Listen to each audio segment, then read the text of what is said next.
Hey, how's it going, heroes? Force here.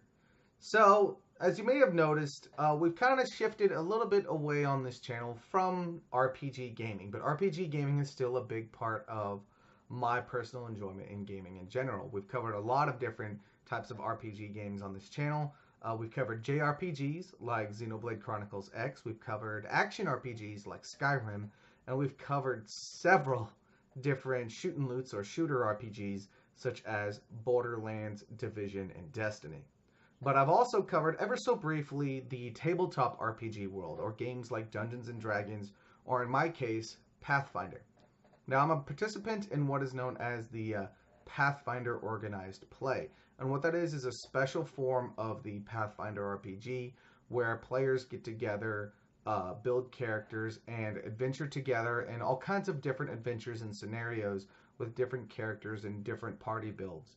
And it's all set in the Pathfinder world of Golarion. This is the inner sea region of Golarion. This is the world in which all of Pathfinder Society takes place. And what the society is actually an elite group of adventurers whose whole job is to go out, explore, report, and cooperate with different political entities in the world and help expand their influence and expand their discoveries about all the hidden secrets of the world. Now, your job as a Pathfinder agent, of course, is to go out and perform these missions. And Pathfinder agents can be one of a number of ever growing classes that are available to you as a Pathfinder Society player. Now, for me, I've got about 10 different characters. You may have recalled I actually did a character creation guide for Pathfinder Society. I should have prefaced that guide with actually some background in the society. Maybe I'll do a full breakdown of Pathfinder, the Pathfinder world, and Pathfinder Society in the future. But we don't really have time for that in this video, so we're just going to kind of briefly glance over that, and we're going to move on to talking about my character that I want to talk with you about today. Because every character starts at level 1. And after every so many scenarios, they level up and they get money, they get new gear, they get new abilities. And then when they hit the illustrious level of level 12, they become what is known as a Seeker. Seekers are very special elite members of the Pathfinder Society that don't actually have a whole lot of missions meant specifically for them. They usually take part in very special missions that don't come along very often. Most scenarios are actually geared for characters levels 1 to 11. Now, I've actually got my first Seeker character who will be participating in his first special Seeker story arc this Sunday called The Eyes of the Ten. This is a special arc that can only be played by a character who has just hit level 12. They have to have exactly enough experience to be level 12. No more, no less. Only at that point can they participate.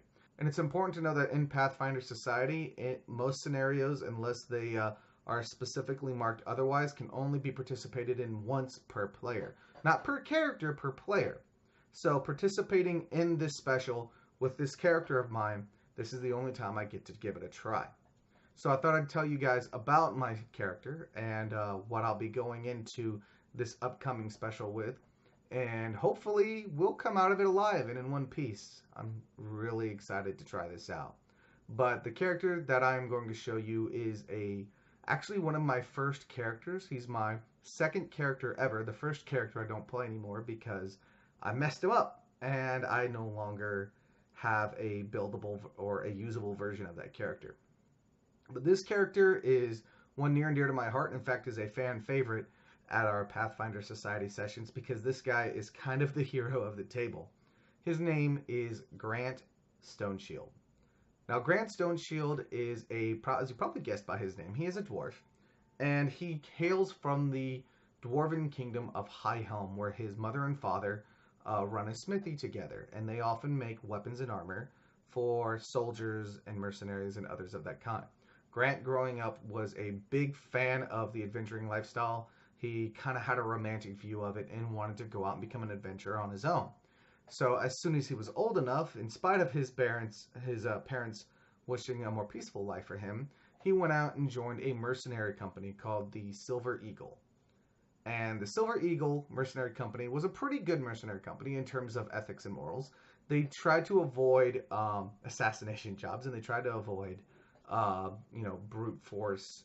I mean, brute force is a big part of the mercenary job, but they try to avoid immoral and unethical jobs because their personal standing in society was very important to them.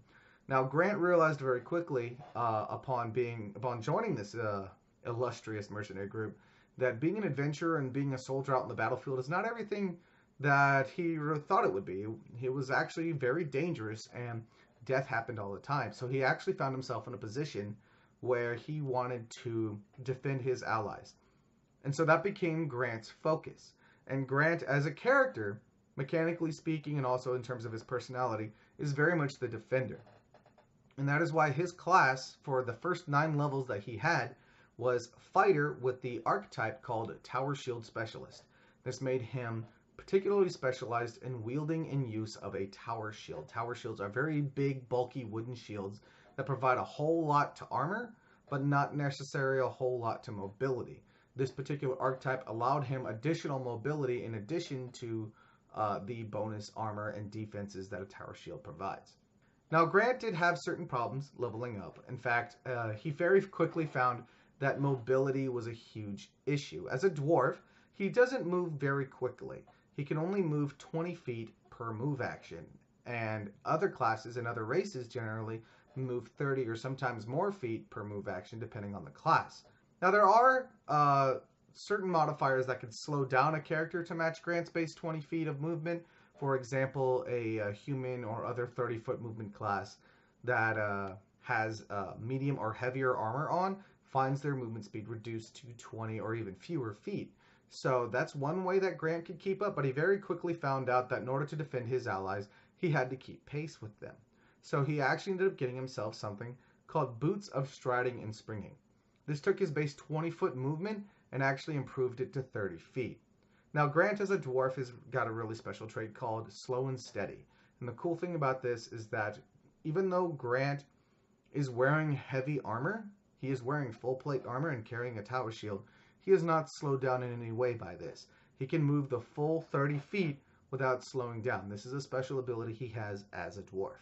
Now, as I said, Grant is a defender, and that means he has certain feats and abilities that allow him to come to the aid of his allies, especially when they're being attacked. First of all, he has a feat that's called Combat Reflexes.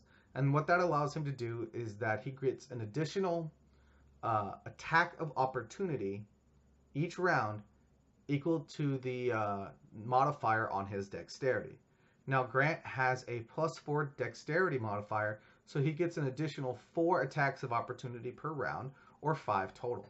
Now, what an attack of opportunity is, for those of you who don't know, is that every character has what's known as a threatened area. This is the area that they can reach with their melee weapon when the weapon is drawn.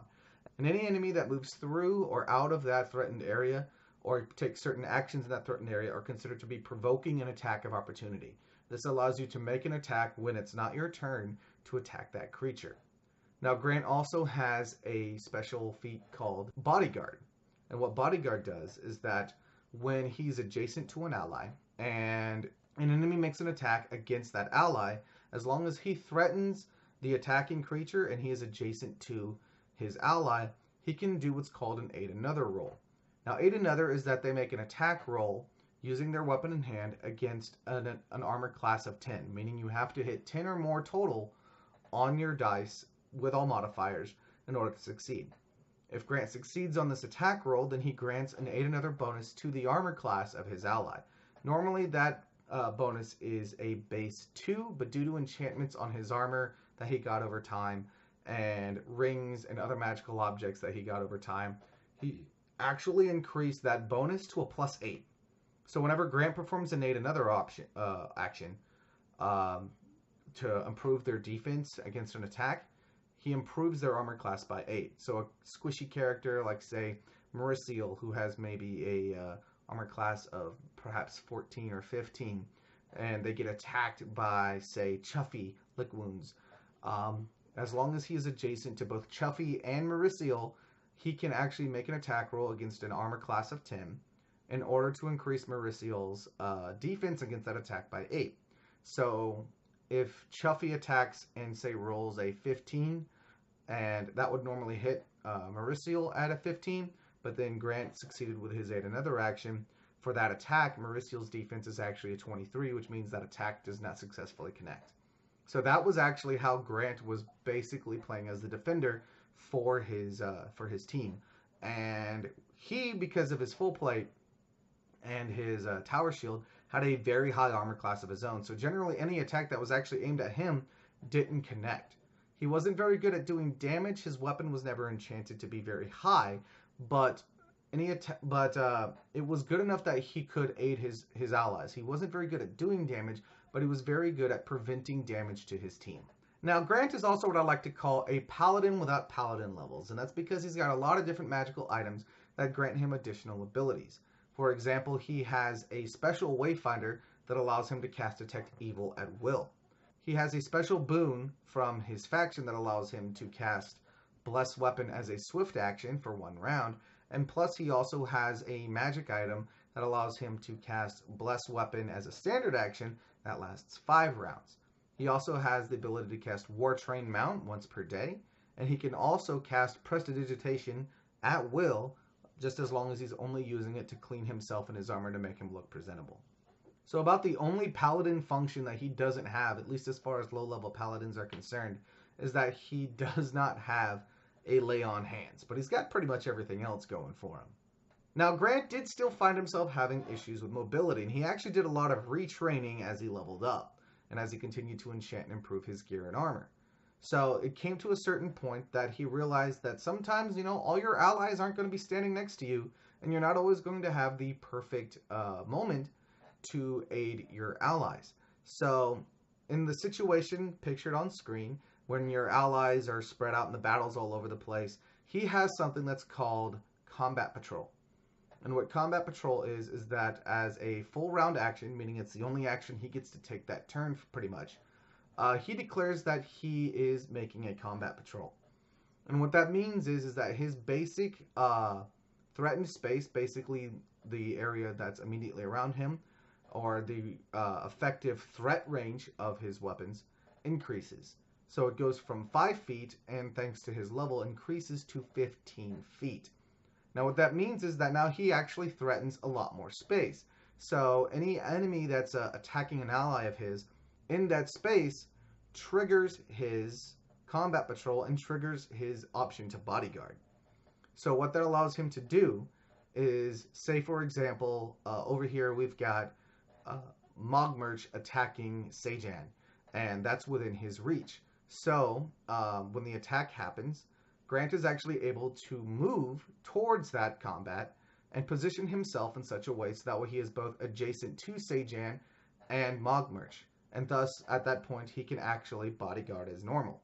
This actually has worked out for him pretty well in many combats, in situations where an attack would happen, so he would move over here and defend, and then an attack would happen over here, so he would move over there and defend, and then the attack would happen over here, so he would move over here and defend, and he would basically jump around the battlefield. This guy in full plate with a tower shield, moving around so much during a battle to protect and defend all of his allies, and it's just really awesome.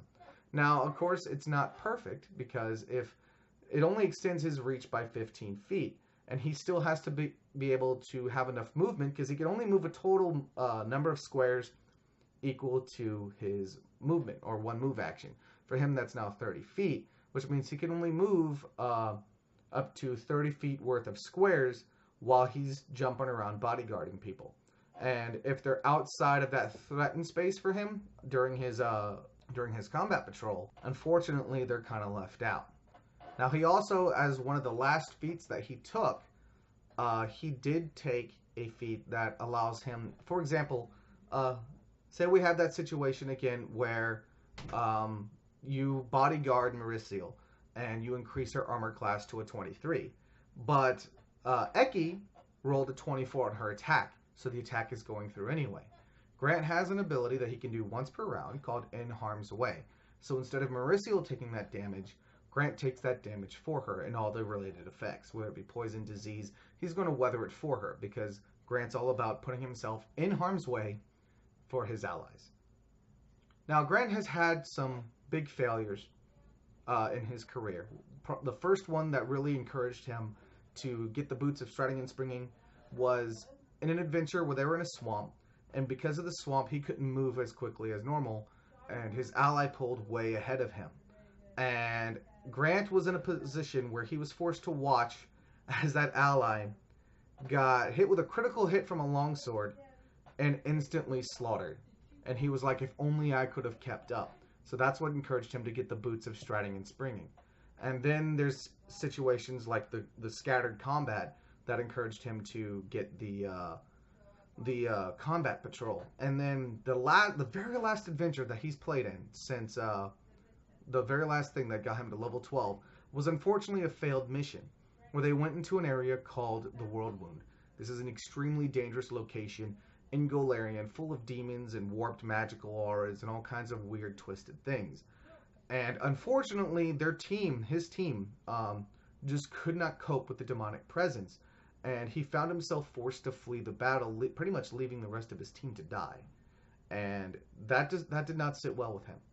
That did not sit well with him at all. He was able to go back and save one of them, or at least recover their bodies, so that way they could be resurrected. But that was not a good battle for him. And it left a strong impression on him. So Grant is going into the Eyes of the Ten with that weighing on him and a strong resolve to never let it happen again. So we're going to see how the Eyes of the Ten work out for Grant Stoneshield. Hopefully he'll come out of this successful, and hopefully no one will die on his watch. But that's all for now on this video, guys. I know it's kind of a little bit all over the place, but I just wanted to share this character with you. He's been a really strong defender and a very well-loved character at most tables that I've played him at, because people love it when they're about to take a big hit, and then next thing they know, Grant's there to take it for them. They love Grant for that. But again, that's all. Hope you enjoyed. I might do more Pathfinder Society videos, give you a full rundown on how Society works. It should be fun. So that's it. Thank you so much for watching. If you liked it, please leave a like and subscribe to stay tuned for future videos. And until next time, heroes, I'm PojiForce, and you guys stay awesome. Take care.